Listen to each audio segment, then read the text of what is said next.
Okay, let us keep going for another construction. And again, I know it is difficult for you, I'm sure, to sit through this barrage, but I don't know how else to do it other than to try to cover as much as possible, as quickly as possible, because I don't think I will ever get you back here again.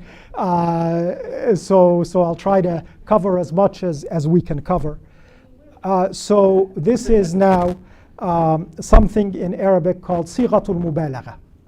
So for example, Yusuf alayhi salam, or the wife of the Aziz, and there's a very interesting debate about who is the speaker here in Surah Yusuf, but that's the topic of something else entirely.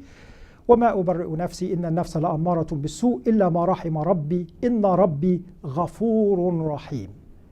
Okay, and here, وَإِذْ يَرْفَعُ إِبْرَاهِيمُ الْقَوَاعِدَ مِنَ الْبَيْتِ وَإِسْمَعِيلُ, when Ibrahim and Ismail alayhim as-salam were building the Kaaba, they're praying, رَبَّنَا تَقَبَّلْ مِنَّا إِنَّكَ أَنْتَ السَّمِيعُ الْعَلِيمُ. These constructions, Ghafur, Rahim, Sami', Alim, is what is known in Arabic as Sighatul Mubalagha. Sighatul Mubalagha is the construction of excess and exaggeration. Not in a bad way, not in the pejorative English sense. But so it doesn't say Inna Rabbi Ghafir Rahim. Ghafir and Rahim would be Ism al-Fa'il. Ghafara, who does this? Al-Ghafir. The one who forgives is Al-Ghafir. Rahima, who's the one who does this? Ar-Rahim. Sami'a, who's the one who does this? As-Sami'. Alima, who's the one who does this? Al-Alim. But you notice that it says, instead of Inna Rabbi Ghafirun Rahimun, it says Ghafurun Rahim. This construction, and there are about 5 common forms of Sighatul Mubalagha. So they are Fa'ulun, Fa'ilun, Mif'alun, Fa'alun, Fa'il. So Fa'ulun is like Ghafurun. So you take Ghafara like Fa'ala and you go Fa'ulun, Ghafurun. Rahimun is like Fa'ilun, and so on. So this is saying, again, a statement of God's immense mercy. Allah subhanahu wa ta'ala is not just Ghafir Rahim, He is Ghafurun Rahim. And this now implies, when we were talking about amplitude and frequency, Sighatul Mubalagha is high amplitude, high frequency. Allah subhanahu wa ta'ala forgives much, much, much, and a great deal of forgiveness, great deal of forgiveness, great deal of forgiveness. Mercy to an exaggerated degree. Hearing, again, He doesn't just hear, it's to an amazing degree, and the all-hearing, all-knowing. And so that is why these constructions are here, and that is why, again, Muhammad Asad doesn't just say, my Lord is forgiving, He is much forgiving, and He is much, much, much a dispenser of grace. Okay, and so this is Sighatul Mubalagha in Arabic, and you will notice that so many of the names of Allah subhanahu wa ta'ala are like this. So, you have 4 of them here, Ghafurun Rahim, Sami'un Alim, Sabur, Ghaffar, because that would then take Ghafara and use the Fa'al form, Sabur, and Aziz, Kareem. So many of them are in Sighatul Mubalagha, and in my own mind, in my opinion, and Allah subhanahu wa ta'ala knows best, the things that aren't are where Allah subhanahu wa ta'ala has no, astaghfirullah for putting it this way, no competition. So I can show mercy to some people. I can be a Rahim. Allah subhanahu wa ta'ala is Rahim. And we even describe humans as Rahim. Huwa Rajul Rahim. But the things where it's Ism al-Fa'il, like Al-Khaliq. Khaliq is Khalaqa Khaliq, Ism al-Fa'il. Why? Because nobody else creates. So we don't need to get an exaggeration that Allah subhanahu wa ta'ala is more in this. Al-Bari, Al-Musawwir. All of those are Ism al-Fa'il, because they are the purview of Allah subhanahu wa ta'ala alone, and God knows best. And so here you see the construction of Ghaffar. Again, Sighatul Mubalagha, Wazn Fa'al. وَإِنِّي لَغَفَّارٌ لِمَنْ تَابَ وَآمَنَ وَعَمِلَ صَالِحًا ثُمَّ اهْتَدَى. So this is again a source of hope, that we do وَلَا تَيْأَسُوا مِنْ رَوْحِ اللَّهِ. Do not despair of God's mercy, because He is not just Ghafir, He is Ghafur, He is Ghaffar. وَإِنِّي لَغَفَّارٌ لِمَنْ تَابَ again. And now, why am I putting this same verse twice? Well, because I want to call to your attention 2 different translations. And I don't mean to pick on Pickthall, but of all of the major translators, I have noticed that his Arabic, is the one I take maybe more exception with. I think, as I said, Muhammad, Asad, Yusuf, Ali have paid more attention to those nuances. So I am forgiving toward him. But you look at Yusuf Ali's translation for Ghaffar, it's not just I am forgiving, it's I am the one who forgives again and again. Yusuf Ali is going out of his way to tell you, hey, this is Sighatul Mubalagha, again and again and again. Okay? There's a lot of forgiveness here. And so I wanted to show you that the translations do, even among scholars, and astaghfirullah, I don't mean in any, I mean, God bless Bikthal I mean, my goodness. I just want to show you that the translations actually do differ. There are these subtle nuances. And is it going to change your understanding? No, we all understand from the verse that God is forgiving. But it's the color, it's the texture, it's that extra little bit that maybe nudges the faith. Okay, so here again, Sighat al-Mubalagha against the human being. That we offered the trust of the heavens and the earth, we offered the trust to the skies and the earth and the mountains, and they shrank away from bearing it. It was too much for them. But the human being stepped up. He said, I'll take the trust. I'll be the vicegerent. إِنَّهُ كَانَ ظَلُومًا جَهُولًا. فَعُول, صيغة المبالغة, that he is a committer of much injustice and he is grossly ignorant, a great deal of ignorance. Okay? So again, صيغة المبالغة, Allah subhanahu wa ta'ala is telling the house of Sulaiman and Dawood, اعملوا آل داود شكرا, that labor in gratitude towards me, the house of David, وقليل من عبادي الشكور, and truly there are few among my servants who are shakur. This is صيغة المبالغة. It is not shakir. It is not the one who sometimes gives thanks. That's easy. I'll get a great blessing. Oh, alhamdulillah. But what am I being asked to do? I'm being asked to be a shakur.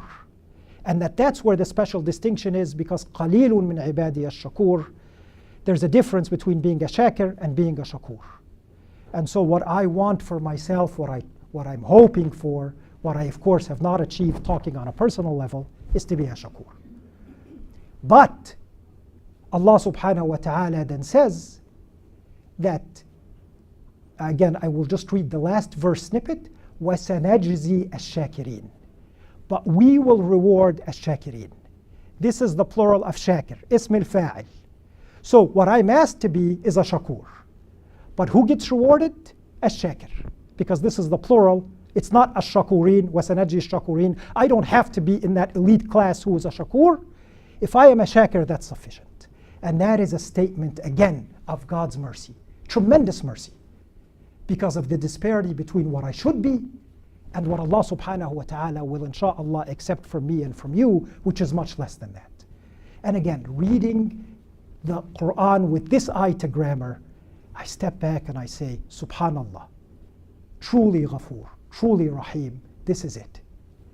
Okay, and again, Surah Al-Infitar, إِنَّ الْأَبْرَارَ لَفِي نَعِيمٍ وَإِنَّ الْفُجَّارَ لَفِي جَحِيمٍ. Again, a parallel symmetric construction. Those who are virtuous will be in bliss, and those who are wicked will be in fire. But it is not a symmetric construction. Al-Abrar is jam'a taksir, the plural of bar, the one who does good. He doesn't continuously do good, he doesn't always do good, he doesn't do a lot of good, he just doesn't do good, do gooder, does some good. But who's in hell? It is not al-fajirun, those who occasionally do bad, it is al-fujjar. Al-fujjar is the plural of fajjar. Fajjar is sighat mubalagha. Like, by the way, kuffar. Okay? So they are the ones who are in hell. So you do a little bit of good, you earn reward, but what gets you into hell? Not just being a fajr, but being among the fujjar, the ones who are excessively bad. Again, what seems like a symmetric construction, لها ما كسبت وعليها ما اكتسبت. No. One is jam'a taksir for ism al-fa'il, one is sighatul mubalagha.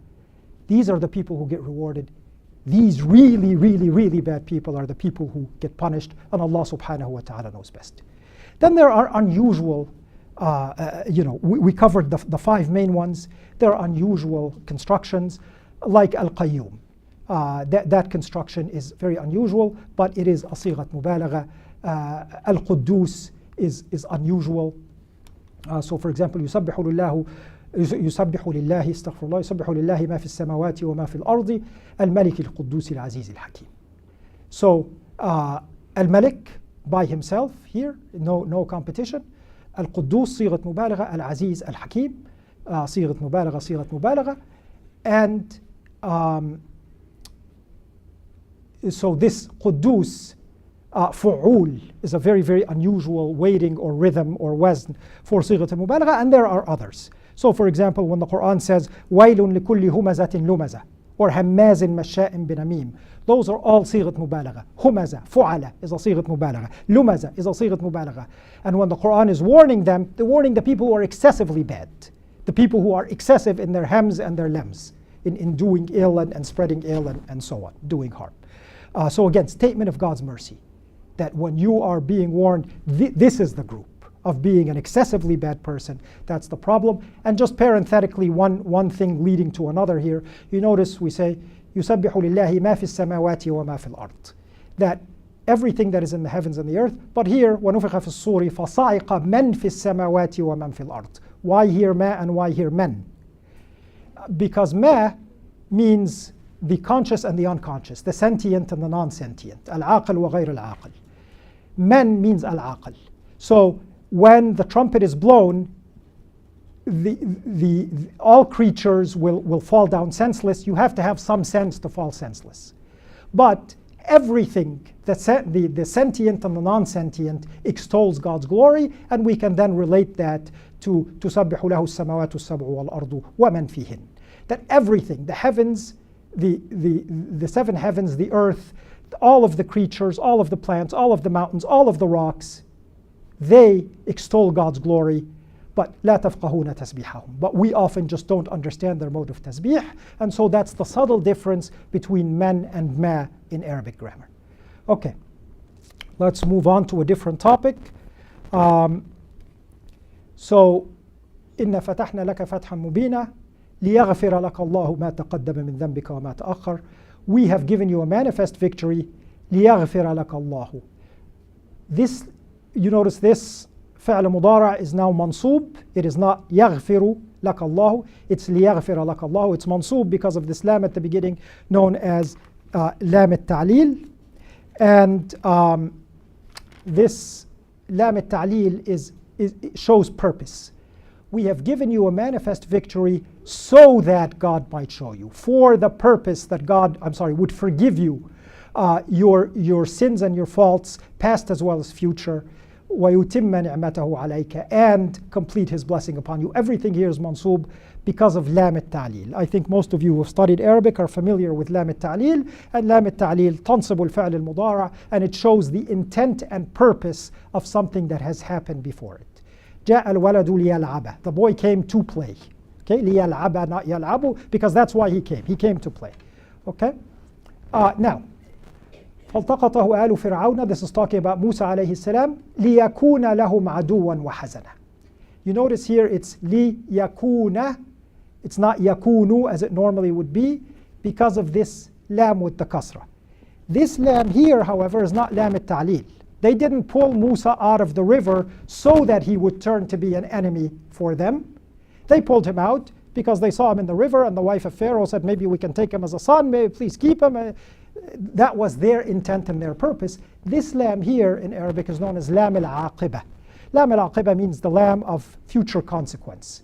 And this lam also tansib al-fa'l al-mudara', but it is a different meaning. They didn't do this with this intent, but the inevitable consequence was that he would turn to be their enemy. Now, let's spend a few minutes on this verse, and then I think after that I'll cover one more topic. I unfortunately have to be out a touch before before the adhan, and I think I can see in your faces that you've probably had enough would be, I think you've had more than enough. So I'll cover this and one more topic, inshallah, because there's one thing I just don't want to leave out of this lecture.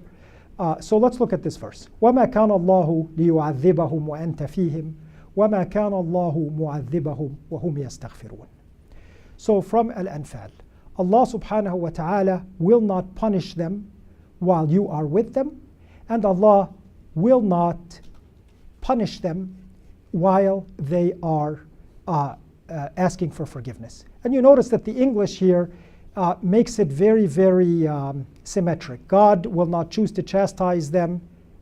Should be while, not whip, while you, Prophet, are among them, nor would God chastise them when they might yet ask for forgiveness. Here, you notice this verb here is mansub. مَا كَانَ اللَّهُ لِيُعَذِّبَهُمْ. This is not a lam of intent. This is not lam al-ta'lil. This is not lam al-aqibah. This is a construction in Arabic known as lam al-juhud.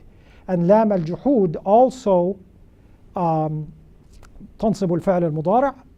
And lam al-juhud is the reason that it's يُعَذِّبَهُمْ, not يُعَذِّبُهُمْ.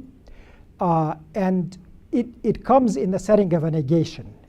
And so what lam al-juhud implies is a definite no. It is to make that no certain. For sure, Allah subhanahu wa ta'ala will not punish them while you are with them. Now notice this is in the form of a verb, فعل مضارع. Verbs are more transitory than nouns according to Arabic grammarians. They are a less strong construction than nouns, a less lasting construction than nouns.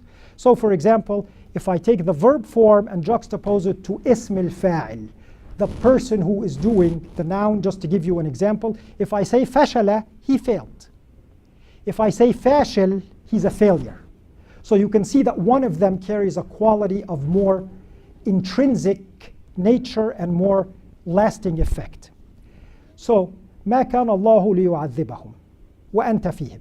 The Prophet, peace be upon him, is not going to be with them forever. He will not be with them. Either he may emigrate to Al-Madinah, or of course he will die. So God will not punish them using a form that implies temporary situation. Because أَنْتَ فِيهِمْ, while you are with them, is temporary, this form is a verb form, temporary. But the more permanent rule, مَا كَانَ اللَّهُ مُعَذِّبَهُمْ. But Allah will not be a punisher of them. This is ism al-fa'il. Ism al-fa'il in Arabic is usually taken from al-fa'il al-thulathi. كَتَبَ كَاتِب, فَعَلَ فَاعِل, ضَرَبَ ضَارِب, أَكَلَ آكِل. But if the verb has more than 3 letters in the noun, then it would go like أخرج مخرج, عذب معذب. So this is ism al-fa'il. مَا كَانَ اللَّهُ مُعَذِّبَهُمْ. So the more permanent rule, وَهُمْ يَسْتَغْفِرُونَ. Now notice that this is a فعل مضارع. This is not مَا كَانَ اللَّهُ مُعَذِّبَهُم وَهُمْ مُسْتَغْفِرُونَ. Again, you don't have to be a mustaghfir. You just have to ask for forgiveness. You don't have to be one of the people who continuously asks for forgiveness, or that your quality is to ask for forgiveness. It is enough to occasionally ask for forgiveness, and that on a permanent basis will avert the punishment.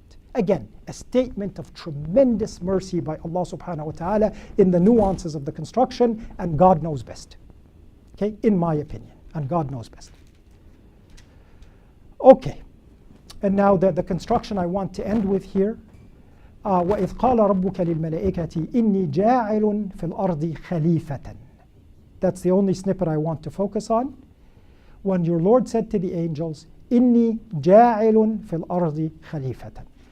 جاعل is اسم الفاعل, right? جعل جاعل, فعل فاعل. You notice that خليفة here is منصوب. Why is خليفة منصوب? Because اسم الفاعل can act in the sentence. It can act in place of the verb. And so it can have a فاعل and a مفعول به. And so it can have a subject and an object. And this is the object of ism al-fa'il when it functions in the sentence, taking the place of the verb. So, إِنِّي جَاعِلٌ فِي الْأَرْضِ خَلِيفَةً. We would call khalifa here the ma'mul of ism al-fa'il.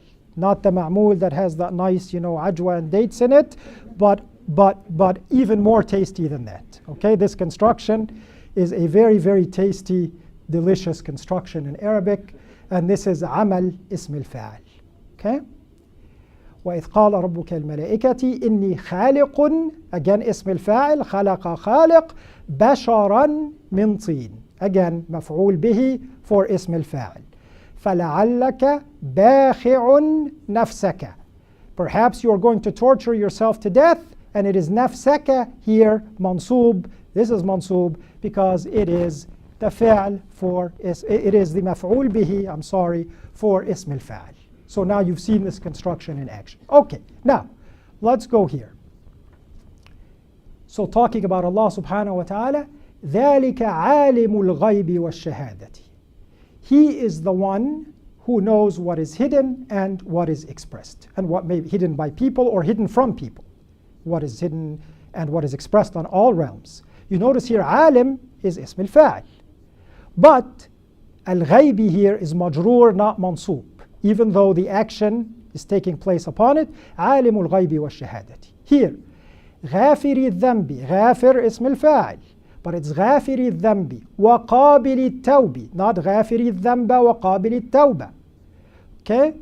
So, هو خالق كل شيء, not كل شيء. خالق اسم الفاعل. So this is majroor, majroor, majroor, not mansoob, not mansoob, not mansoob. It seems to defy the rule that we have just been talking about, that ism al-fa'il will take an object in the sentence because it will function as a verb. So why in the world would that not be the case? Well, because again, the reason that little boy cries in that cartoon, because ism al-fa'il functions only under certain conditions. It does not always function in the sentence to have a ma'mul. And the main condition in which it will function for the purists here, if it is muqtaran bi'al or muhalla bi'al, it always functions. But when it is not, as in all of these examples, then the first condition for it to function is that it has to يدل على الحال والاستقبال. And what that means is it has to imply something that is happening now or will happen in the future.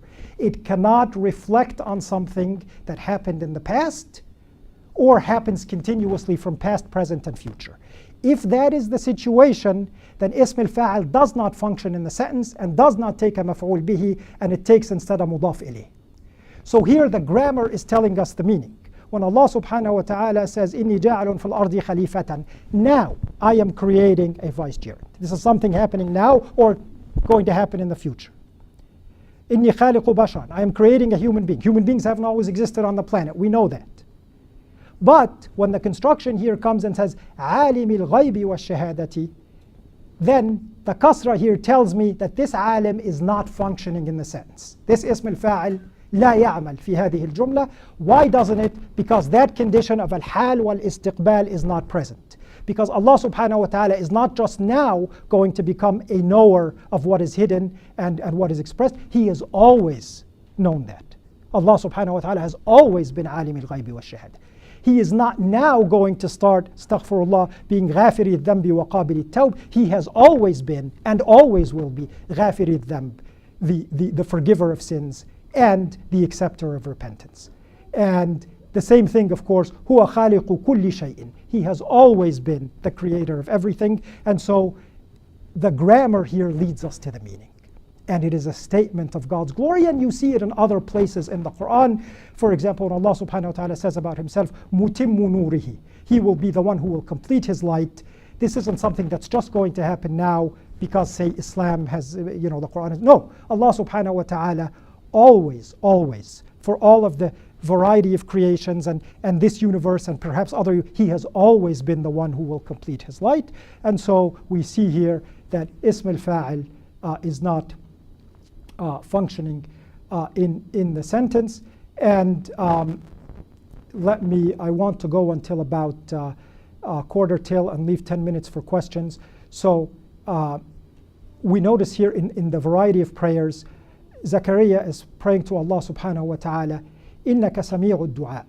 You are the one who hears the dua. Sami' here is صيغة مبالغة. Remember we talked about صيغة المبالغة, سميع الدعاء. سميع الدعاء can also act in the sentence like اسم الفاعل and have a مفعول به. The fact that this is majroor instead of سميع الدعاء, سميع الدعاء, says that Allah subhanahu wa ta'ala has always been the one who hears prayers. And uncommon constructions of صيغة المبالغة. Notice here وما أرسلناك إلا مبشرا ونذيرا يا أيها النبي إن أرسلناك شاهدا ومبشرا ونذيرا. مبشر is اسم الفاعل, نذير صيغة مبالغة. أرسلناك شاهدا, we have revealed you, brought you forth as a witness and a giver of glad tidings. اسم الفاعل ونذير. Nadhir is one of the uncommon صيغ المبالغة in Arabic from a 4-letter verb. Most صيغ المبالغة come from verbs that have 3 letters. But بشر وأنذر are among the few verbs that have this. And you notice here اسم الفاعل but صيغة المبالغة. That means you are a shahid, you are a mubashir, but you are the one who delivers a great deal of warning, because human beings need warning more than they need anything else. So it is a statement about human nature. And فأذاقهم الله الخزي في الحياة الدنيا أذاقهم الله الخزي في الحياة الدنيا والعذاب الآخرة أكبر.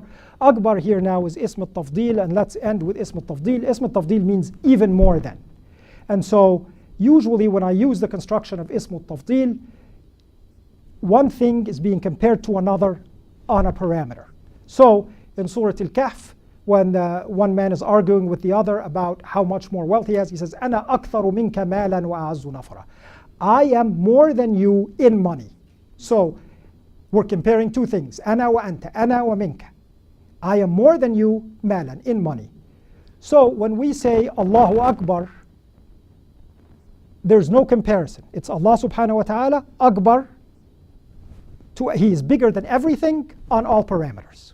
Okay, so that's ismu tafdeel in action when the uslub is incomplete, because if I'm comparing one human being, well, I am taller than so-and-so. Well, so-and-so is smarter than me, etc. Two things are being compared along a parameter. When we say Allahu Akbar, Allah is bigger than everyone in everything. Okay, and so same thing here, اقرأ وربك الأكرم. Allah subhanahu wa ta'ala is the most bountiful, no one to compare him to, and no parameter to compare against, the most bountiful, and it's here even, wal akram. And so I'm going to just skip ahead for a minute. In the prayers, we often see وإذ يرفع إبراهيم القواعد من البيت وإسماعيل ربنا تقبل منا إنك أنت السميع العليم. صيغة المبالغة. You are the one who hears much and you know much. Okay? We use that in dua all the time. قال ربي اغفر لي ولأخي وأدخلنا في رحمتك وأنت أرحم الراحمين. In my interpretation, in my opinion, and I really I can't stress this enough, I have noticed that when this is for ordinary dua, I use, Ghafoor, Rahim, Sami', Alim. But when my back is to the wall, when I am praying ardently, when I am desperate, I have noticed that the prayers then get into صيغة المبالغة. أسلوب التفضيل, forgive me. So that here, Musa alayhi salam is praying to Allah subhanahu wa ta'ala not to be angry with them for the rebellion of the Israelites, and وَأَنْتَ أَرْحَمُ الرَّاحِمِينَ, not وَأَنْتَ غَفُورٌ رَحِيمٌ or وَأَنْتَ رَحِيمٌ. Now you are the most forgiving of the forgivers, because I am now in a state of desperation, so I am resorting to uslub or ism al-tafdil. And again, Ayub, when he is so sick that he is just at his wit's end, so he says, أَنِّي مَسَّنِيَ الضُّرُّ وَأَنْتَ أَرْحَمُ الرَّاحِمِينَ. The harm has befallen me, affliction has befallen me to such a severe degree, and I am now in a state of desperation, and so I am praying to you using ism al-tafdil or uslub al-tafdil, أَنْتَ أَرْحَمُ الرَّاحِمِينَ. And we notice here again Nuh, when he is praying for his son and his son won't come on the boat, and he's, my son is going to be among the kafirs. And so he is praying to Allah subhanahu wa ta'ala in a state of desperation about the fate of his son. And so he doesn't say Anta al-Hakim, he says وَأَنْتَ أَحْكَمُ الْحَاكِمِينَ. You are the most just of all of the judges. And so in my own prayer, in my own worship, when I'm just praying regularly, I tend to use صيغة المبالغة. But when I feel desperate, when I am ardently asking Allah subhanahu wa ta'ala, I resort to ism al-tafdil, أنت أرحم الراحمين, or أنت أحكم الحاكمين, or however it is. And God knows best, of course, all prayers are good. And finally to end on, وَزَكَرِيَّا إِذْ نَادَى رَبَّهُ. So Zechariah, when he was desperate because he was not having a child, his wife was not getting pregnant, says, God, don't leave me alone. Don't leave me without an heir. وَأَنْتَ خَيْرُ الْوَارِثِينَ. But even if I am left without an heir, you are the best of inheritors. And I just want to point out a little known fact that khayr is ism tafdil. Like akbar, like asghar, like afdal, like a'lam, like arham. It's actually in Arabic akhyar, but it is abbreviated to khayr. And so when I say to Allah subhanahu wa ta'ala, Anta khayrul ghafirin, or Anta khayrul rahimin, or Anta khayrul warithin, it is actually ism tafdil, Anta akhyaru. This, that, or the other of the many divine qualities. Okay, and so there really is so much more to cover. If there is interest, then certainly I am more than happy to come give another session. But what I want to stress at the end is that knowing the grammar is one very, very small part. I've tried to focus on it, but I don't want to overblow it. There are so many facets to the Qur'an, and so one facet, of course, is just knowing the language. And so let us then finish with this example, a verse that I've always wondered about from Surah Al-A'raf. وَلَا يَدْخُلُونَ الْجَنَّةِ, that those who are, disbelieve in our signs and are arrogant, the doors of heaven will not be open to them, and they will not enter heaven حَتَّى يَلِجَ الْجَمَلُ فِي سَمِّ الْخِيَاطِ, until the camel passes through the eye of a needle. And that's how most translators translate it. Okay? And I've always wondered, what in the world does a camel have to do with the eye of a needle? Alhamdulillah, Allah subhanahu wa ta'ala said it, so I accept. And then I learned that the word jamal and its variant form jumal actually also means a big, thick rope, especially the rope that you use on ships to hold the anchor. And so that's how Muhammad Asad translates it. And he says, what in the world does a camel have to do with the eye of a needle? A rope, of course, you pass a thin thread through the eye of a needle, but you try to put a rope through the eye, but you can't do it. So he adopts the translation of jamal as a thick rope, not as a camel. So I was very happy with that. And then I ran into, in my Bible study, that was another joke, but I actually do try to keep up with the Bible as much as I can, because I think it is important. And when we say, that we believe in God's books, that needs to have implications. So in Matthew chapter 19, I tell you the truth, it's harder for a rich man to enter the kingdom of heaven. Again, I tell you it's easier for a camel to go through the eye of a needle than for a rich man to enter the kingdom of heaven. So when I ran across this in the Gospel of Matthew, then I said, oh my goodness, maybe it really does mean camel, and it's just, okay, fine. Yes, of course, you can't pass a camel through a needle. So it really is impossible because the Bible said so. But my heart was not comfortable. I was not at a state of psychological ease.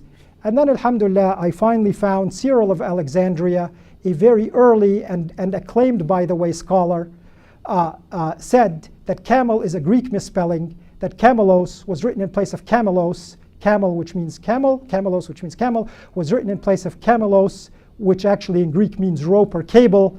And so again, my psychological peace was restored, and now I believe happily and comfortably that it does mean a rope through the eye of a needle. So it's not just about grammar. There are so many things, history, science, that play into it. When we know that the story of Yusuf alayhi salam takes place in ancient Egypt. We know the story of Musa alayhi salam takes place in ancient Egypt. But in Surah Yusuf, the Pharaoh is always referred to as Al-Malik. قَالَ الْمَلِكُ ائْتُونِي بِهِ أَسْتَخْلِصُهُ لِنَفْسِي. Yet with Musa, it's always referred to as Pharaoh. But we know that Egypt was ruled by pharaohs throughout the entire, 6,000-7,000 year span. So why in Surah Yusuf is it Al-Malik? Why in the rest of the Qur'an it is Pharaoh. Well, this only became apparent after the Rosetta Stone in, 1898, when hieroglyphics were deciphered, and we learned that Egyptians did not refer to a foreign usurper of the throne as Pharaoh. To be Pharaoh, you had to be of the pure-blooded lineage of Egyptians, and it is believed, and God knows best, that the Pharaoh, the ruler of Egypt during the time of Yusuf alayhi salam, was among the Hyksos dynasty, who were foreign invaders, Arabian invaders, who took over the throne for a while. So the Egyptians would never have referred to him as Pharaoh, and yet during Musa, whether it was Ramses II or Ramses III, he was Pharaoh. And so the Qur'an, when it says Malik and then says Pharaoh, that is truly a statement of amazing historical accuracy. And so there are so many ways, so many branches of knowledge to appreciating the Qur'an. Grammar is just a small part, but I hope that I have brought some of the magic of that small part to you today. And I ask Allah subhanahu wa ta'ala to accept from me and to forgive me whatever mistakes I may have made. They are certainly not intentional, and Allah knows best. And 5 minutes for questions. And if there are no questions, that's even better. And assalamu alaikum and God bless.